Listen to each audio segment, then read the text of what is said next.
All right, so we're back, and this is part 2 of the Microsoft Graph Delta Query from Microsoft Flow series. In the first part, we did all of the prerequisites to get ready to create our flow. In this part, we're going to create the authentication part of the flow and the initial request. So we're going to create the flow, we'll get ourselves authenticated, and then we'll make that initial query against our group. If you're following along in the blog post, we're going to follow the same steps that we followed before. So we'll create a flow in Microsoft Flow, we'll get ourselves authenticated, and then we'll track that bearer token that we can use to make additional requests, like the first request against our group. In part 3, we'll come back and we'll make the Delta query and do some other cleanup here and there and talk about some of the features of the flow that you may want to take into consideration before you go into production. So then we'll be processing the request and then storing the Delta link in the Sharepoint site that we created earlier specifically for this process. So follow along with me. So I think now's a good time to mention that this is part 2 of a 3-part series. If you're jumping into this here, there was some prerequisite work that we did in part 1. And there's also a blog post for each of these sections. So if you jump into part 2, right at the top, there's a link to parts 1 and 3. And there's this big security warning that I'll talk to you about when we get into the creation of the flow. Essentially, what this video is going to do is simply walk through all of the pieces and components that we need to make our flow work. So I'm going to start off in Office 365, and we'll jump over to Flow. And under My Flows, I'm going to choose New, Create from Blank. Now, in this case, I'm going to start from a schedule or from a button click. It really doesn't matter because ordinarily I would do a schedule. It's nice to start out by testing your flows using the manual trigger. And then once you have it going, once you have it all working for you, you can easily switch this over to a scheduled flow if you want to do that. So for our initial flow, we're going to add some steps. And I usually do this pretty quickly. I'll simply come in here. I'm going to add an initialized variable. And I'll add another one. And I'll add a third.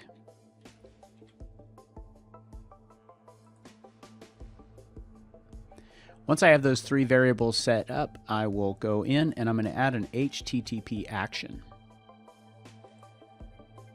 And now I have the 3 variables and my HTTP action. So let's do some renaming.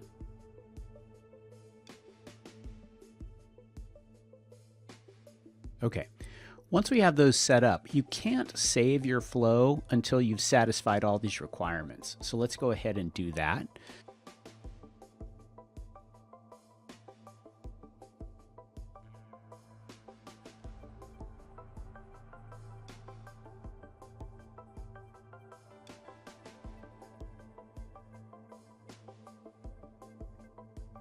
So now we need to set up our get token. When we do a get token, it's actually a post. So we're going to do a post method, and the URL that we're going to post to in order to get the OAuth token is going to be this URL. And so in order to do that, we need our tenant ID. So there's our tenant ID, and then this is the URL that we're going to paste in here. Now there are a few other attributes that we need to add, and that would be the header, which is going to be content type, and the value of that is application x-www-form-URL encoded. There are no other headers, but there is a body that we want to send. And in this case, we're going to concatenate together the items for our body. I should point out too that if you want to use your variables all the way through, you can do that by simply coming up here, taking out that ID, and then open out the variables. And this is where we can put our tenant ID. So we're going to do the same thing with our body. I'm going to paste in the body, and then the client ID right here, I'm going to replace with the client ID variable. The client secret, that's our password, or the secret ID variable.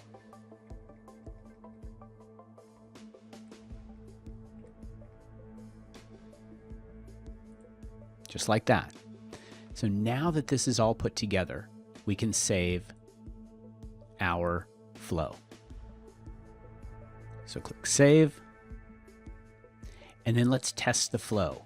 Each time we test the flow, we'll perform the trigger action and choose Test. We're going to run the flow. And then when you click Done, you could click See Flow Run Activity here, and it'll open a new window. But if you click Done, it will show you the output of the flow here. And so we took our 3 variables, we pushed them together into the get token action, and down here we have the access token. So this access token variable is going to become very important for every subsequent request that we make against our tenant. We're going to take the body of the result of the response from our HTTP action and copy that to the clipboard. Then we're going to return to edit mode, and we're going to add a new step here, and we're going to add a Json parse. Data operation. The content is the body of the get token here, so we'll just pop in the body. For the schema, you could type in here a schema so that the parse action would know how to interpret the body, but since we already have the payload, then we can simply paste in that payload that includes the access token, and this action will parse through that and come up with the schema on its own. So now I'm going to choose, actually before I choose save, it's always a good idea to rename your actions. I don't change this first initial text, you may have noticed that, but what I do is I make sure that I have a clear name as to what is being parsed. So in this case, we're going to be getting the access token, so let's call it JSON parse access token. If you take out the parse JSON, you're just left with this icon to figure out what happened, and all the data actions have the same icon. Makes it a little hard to interpret your flow later on, and for anybody taking over your flow. So I'm going to choose save, and then we will test the action again and see if it worked. Choose done. Scroll down here, we got a green check mark, that's good. And now what we have is the access token came through from our get token action. Now's a good time to take a short break, but before we do, let's fix the title of our flow here. So I'm going to choose edit, and we'll just click up here, and I'm going to call this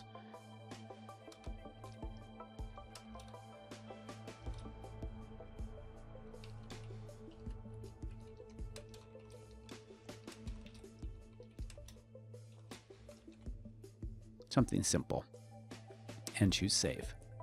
What we need now is some variables that can take the output of the access token. Actually, it's going to take the output of our initial query, but we have to establish those and initialize those variables as well. So I'm going to add 3 new initialize variable commands.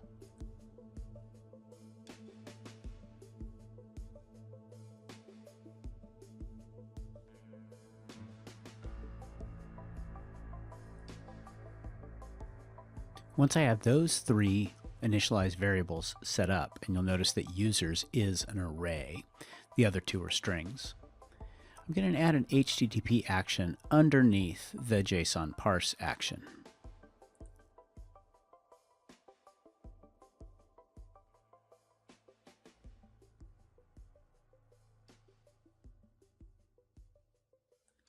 And call it get group members initial query. The method is going to be a get.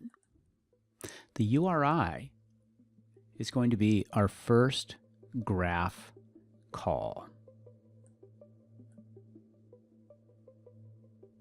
In this case, we're going to make a graph call that takes the ID of the group that we're trying to pull the members from. So let's go back into Azure Active Directory and let's go into groups. And let's search for our group. If we go to the properties of the group, we should see the object ID, and we're going to copy that into our group ID.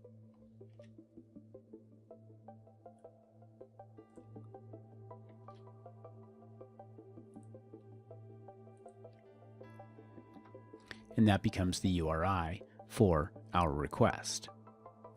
Next, we need to set up the headers. The first one is going to be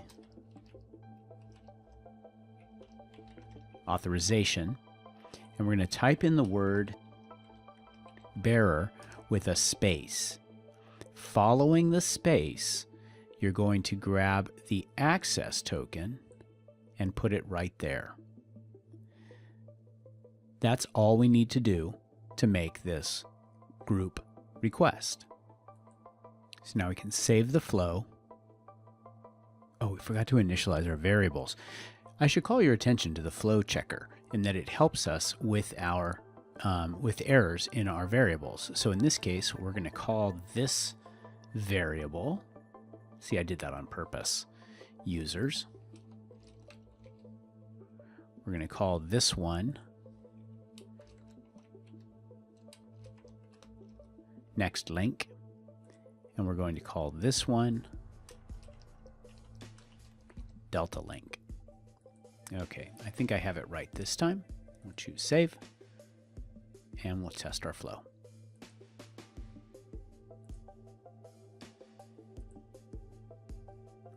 If the flow ran correctly, when you come down into get group members, you should see a schema with a whole bunch of users. Some of them may be flagged as deleted, and that's okay. Next up, we'll parse the response from those users. Since we're going to parse the output of the get group members initial query, let's go ahead and copy all of this in the body back to the clipboard. Then let's edit our flow, and after the group members initial query, add another JSON parse. We're going to parse the output of the get group members initial query. Make sure you get this body and not the other body from the get token. It's easy to do that. So that's why, again, why I like having the full name of my queries so that I can make sure that I'm getting the right body. When you look at the payload of what we got back from the request,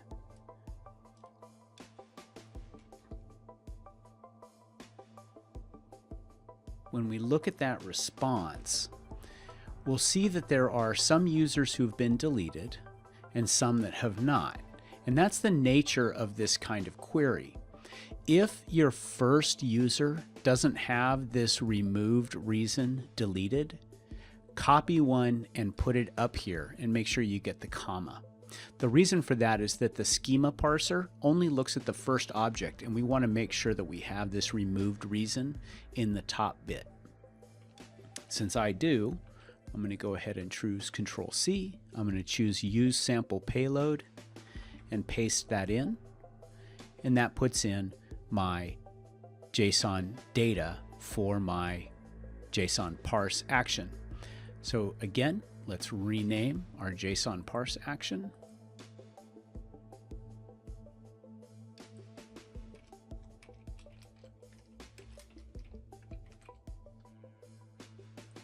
and save and test our flow.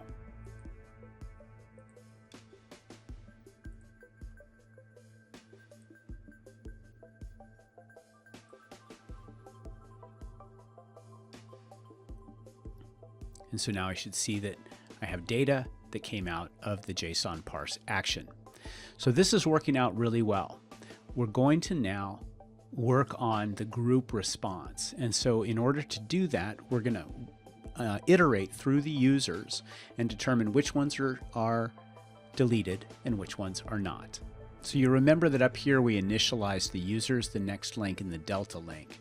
What I want to do now is set those variables based on the results from get group members. So we're going to add a new set variable. We'll do that 3 times.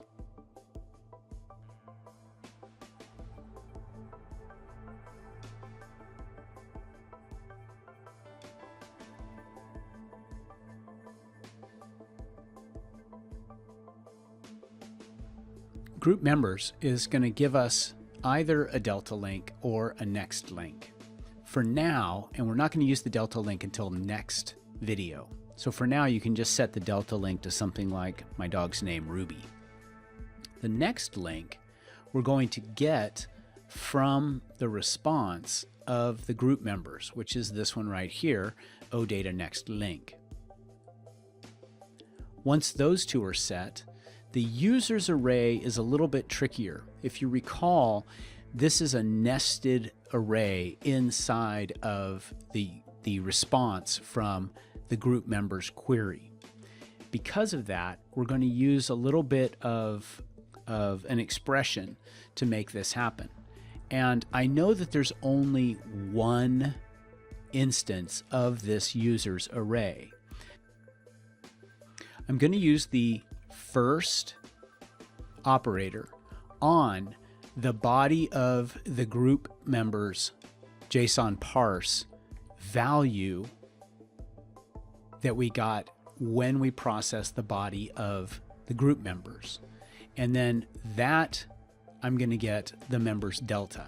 So that's going to be just the list of the users from the group members JSON. I think it'd be easier for you to see it when we run it.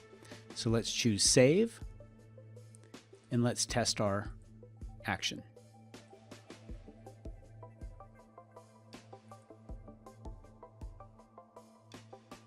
When this runs, here, let me show you what I meant. Inside the JSON, the results that came back, it has the first part of the response body, then it has the value, and this has the name of my group, and then under that is this members delta array that includes all of our different members. So that's why we did first, because there's only one, of that members array. And what you'll notice is we got our users back, and it's just an array of users without the spanning company name, group name, and all that stuff. So now that we have our users, we can process that users list in a for each loop. Okay, if you're still hanging with me, I'm impressed, because this is where we're going to head right into the weeds. Well, in fact, we're going to add a couple of loops, and each of those is going to be used to process the users array. So the first thing we're going to do is we're going to add a do until. So I have a do until control. I'm not even going to work with that yet, because right away what I want to do is inside the do until, I want to add an apply to each.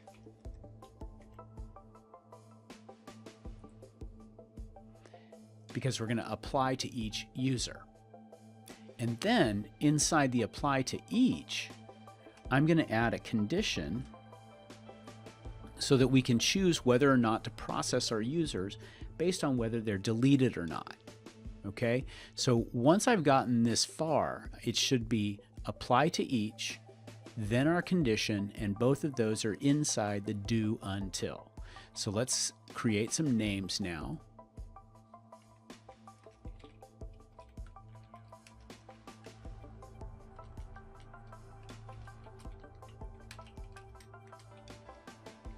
So do until the user's array is empty. And then we're going to apply to each user in the array. And then our condition is going to be that the user is not removed.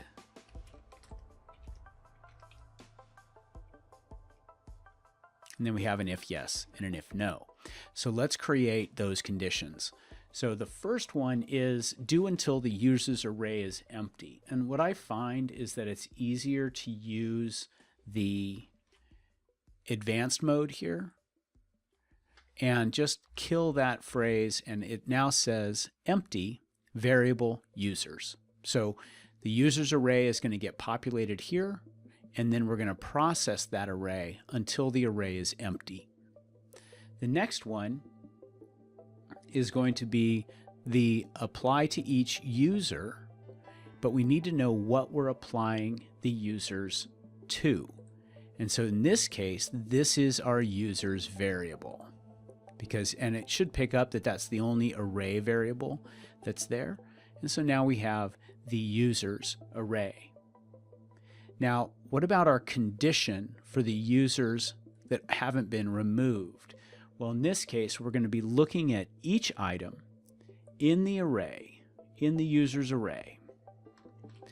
And each item in the user's array, we're looking at the removed reason. And this is a little complicated, so go ahead and hit my blog so you can copy this. But essentially what it says is that the item that we're working on from this users in array, that it does not have a removed reason. So we're looking to see that that is equal to null. And that'll make your life a lot easier, because now if the user is not removed, then we'll come down the yes side. If the user is removed, then we'll go down the no side. Now the last thing I'm going to do is I'm going to add an action in here, and this is going to be a create item action in Sharepoint. Now this is where you're actually processing the users. So there's any number of things you could do here. Maybe you want to send an email to each person, then you would add a send email action here.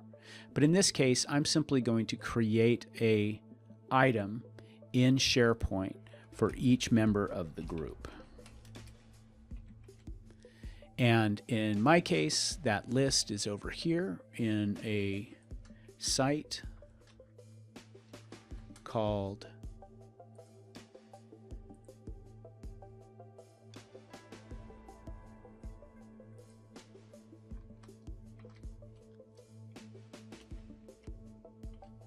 Flow Groups, and that list is our Flow Groups video that we created earlier. Now there's only one mandatory field in that list, and it's the title. So for safekeeping, I'm simply going to add the current item, the user, and all their user data. And you'll be able to see that in the list in just a second. So let's save our flow. And it looks like it's saved properly. Let's go ahead and test our flow. So a couple things are going to happen here.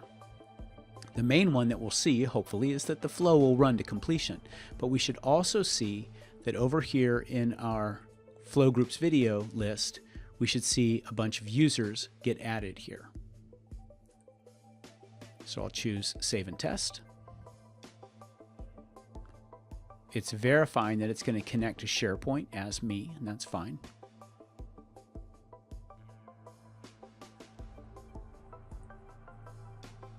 So I'll choose Done, and let's see what happened.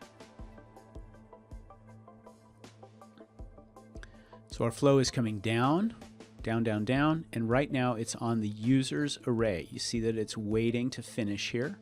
So it's still parsing through the users in that array. Now I'm going to stop this because it just occurred to me that I don't have anything in here to empty the users array. So let me go ahead and terminate this flow. I'm going to go back here. I'm going to go to my running test, because essentially it's running away, and I'm going to choose cancel. And it says it's been canceled. It's not an error so much as it's just been canceled. But what it was doing was it was looping on this users array. And I'm not going to cut this out of the video because I think it's important to see that this kind of stuff happens, and it's easy to recover from it. So right now we're in the run that is this users array. And if we look at the output of the users, it shouldn't have run more than about 10 times, but it ran for nearly 2 minutes as it was working. And that was because the condition of the users being of the do until never got met, because that users array was always full. And that was my mistake. So I'm going to edit the flow, and right down here under the condition, so it's going through and it's applying to each user in the array, and it's doing that work, and then it's looping out of that and saying, is the users array empty? And it's not, so it's dropping right back into users. So what I'm going to do is right here, I'm going to add an action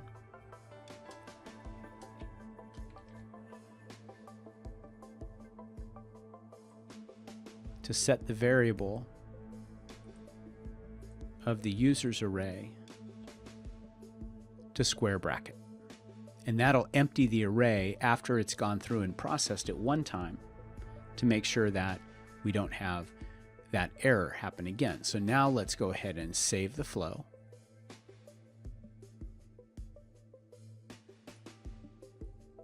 And then test it.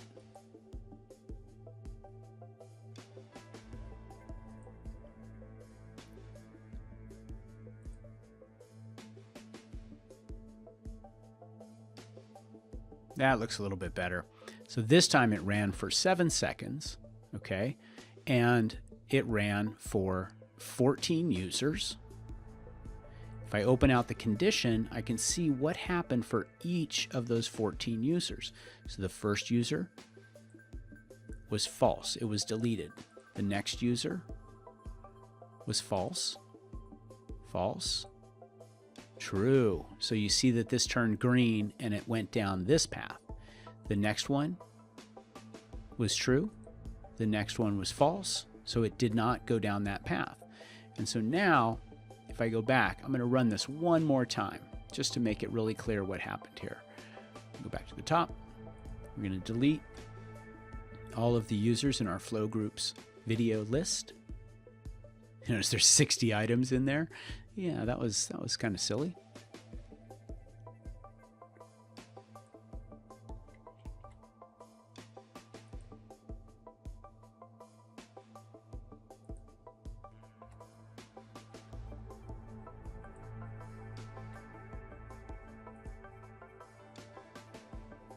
Okay, I think we got it empty.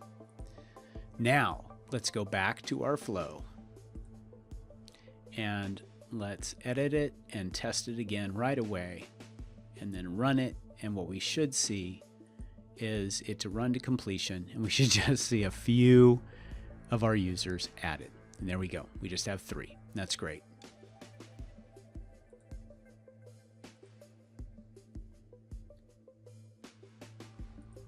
Okay. I like to say these are warts and all videos. All right, we're almost there. The next thing is, under the apply to each, we need to track that next link and delta link. So we're going to edit the flow. We're going to go into after the apply to each. So we're outside the apply to each, but we're inside the do until. We're going to add a condition.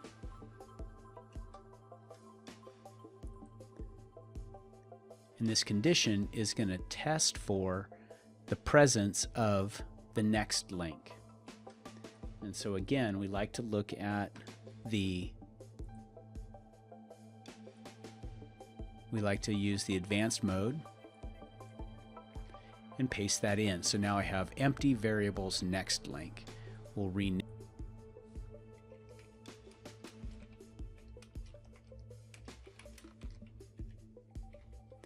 Now the key here is that if the next link is empty, then we want to grab the delta link.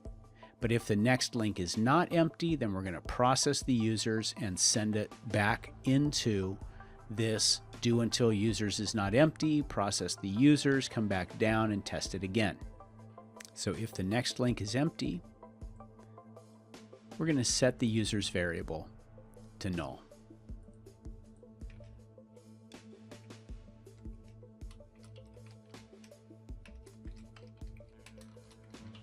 Just like that. So I just dragged and dropped that action into there. Remember that we have the empty array characters here. That's 2 square brackets. Now on the no side of this, is where we want to process the next link in case there are users. So we're going to add an HTTP action.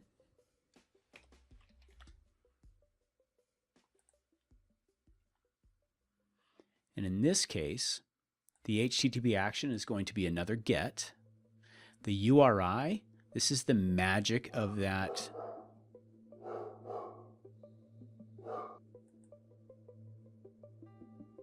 We'll set the method to get, and the URI is going to be set based on the response from the parse JSON from all the way back here, which got set into the variable next link. So here we go.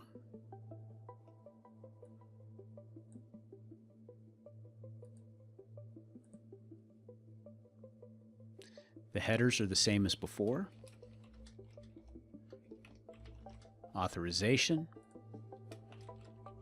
bearer space, and then grab your access token and then rename this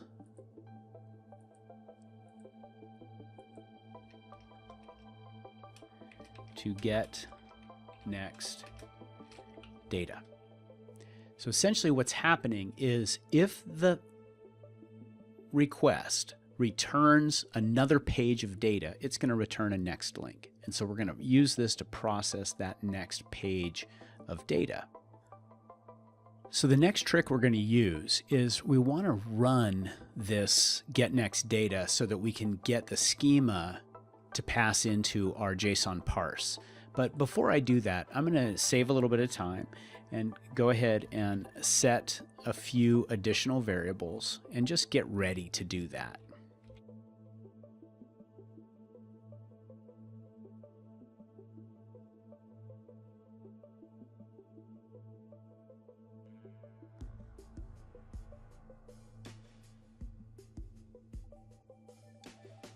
For each of these, we're going to set them to the expression null.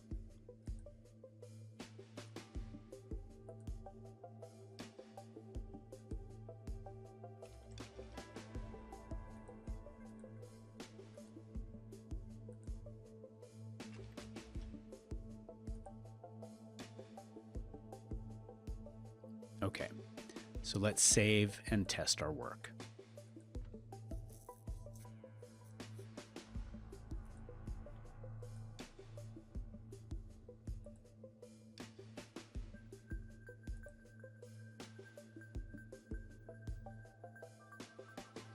Okay, so our flow ran and it came down here. It's running on the users array right now.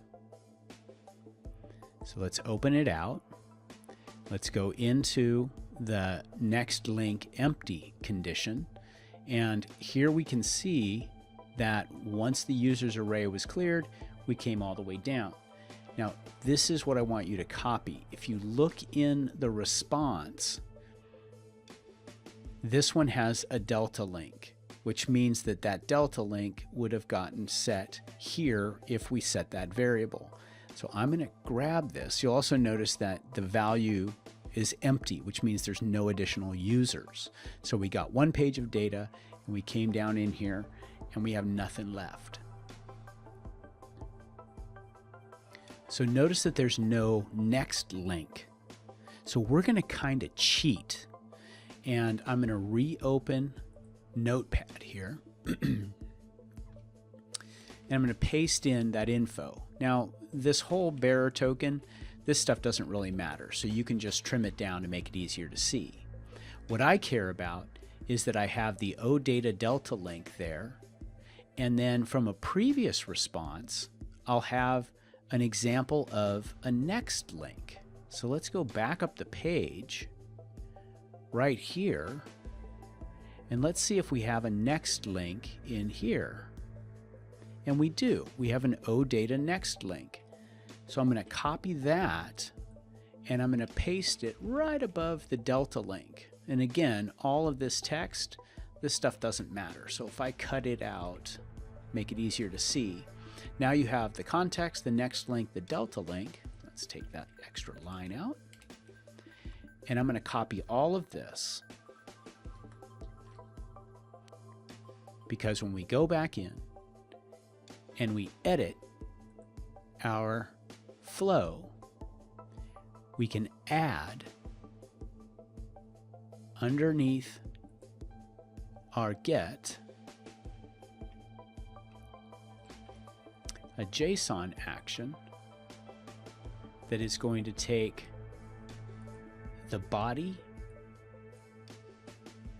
of the get next data, and the payload is going to include either a next link or a delta link. So I can choose done there. We'll rename this guy because we need to keep track of our names. So this is parse JSON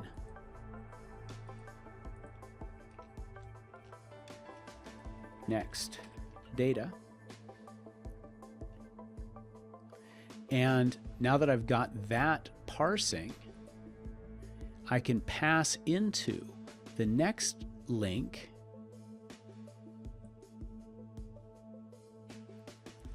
the possibility of our next data having a next link. If it's null, it'll be null.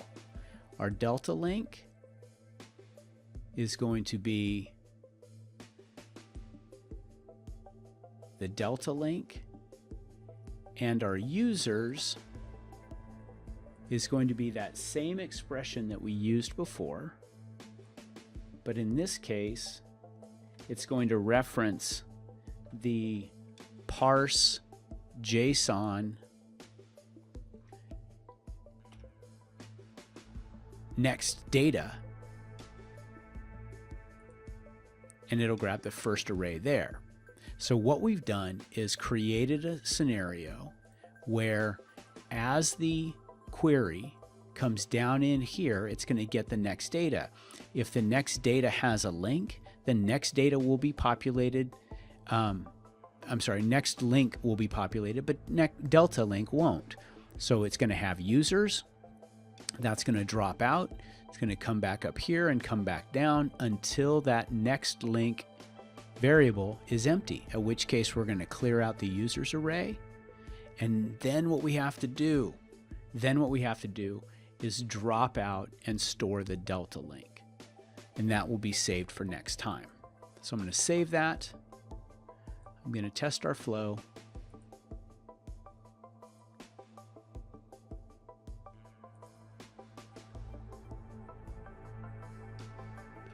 And away we go. Once it runs successfully, we come in here and it comes down, it parses the get data.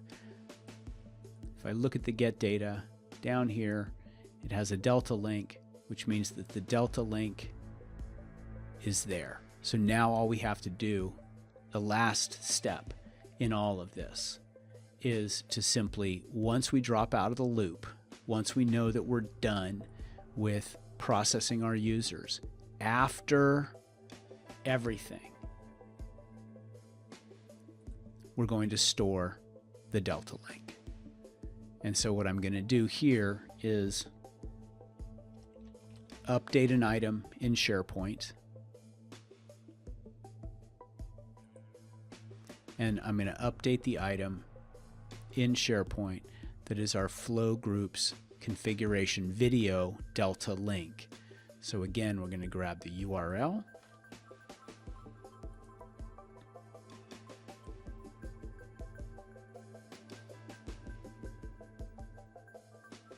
If we can get to it. Sometimes I really hate flow for this because I can't get there. It goes. I'm going to paste in the site address. Then our name of our list is flow groups configuration video, and the unique identifier of the first item is 1. You'll remember that we called it Delta link, so let's go ahead and just use the title of Delta link. And the value is going to be the value of the variable Delta link. Okay, so this last one is going to be renamed to update item, save Delta link, configuration. And now we should be done with this first pass at running our flow. So I'm going to go and clear out our flow groups video here. We'll delete those guys. So now it's empty. Our flow groups configuration is set to go. Go back to our flow. We'll choose test and we'll choose save and test. And what we ought to see now, if I run the flow, is that our flow groups video starts getting users, and our flow groups configuration eventually will show a value once the flow completes. There it is. So we should see a successful flow run, and we did, all the way down. So this is the end of this video because we've successfully accomplished what we set out to do for this section, which is to run through the initialization of the Delta flow. And then on the next video, what we're going to do is read this value. And if this value exists, we'll execute that and work the users. Otherwise, if this is empty, then we'll go ahead and do the initial flow that we created today. So if you would, join me for part 3 when we complete this and wrap it up, and then we'll talk a little bit about what to do with deleted objects.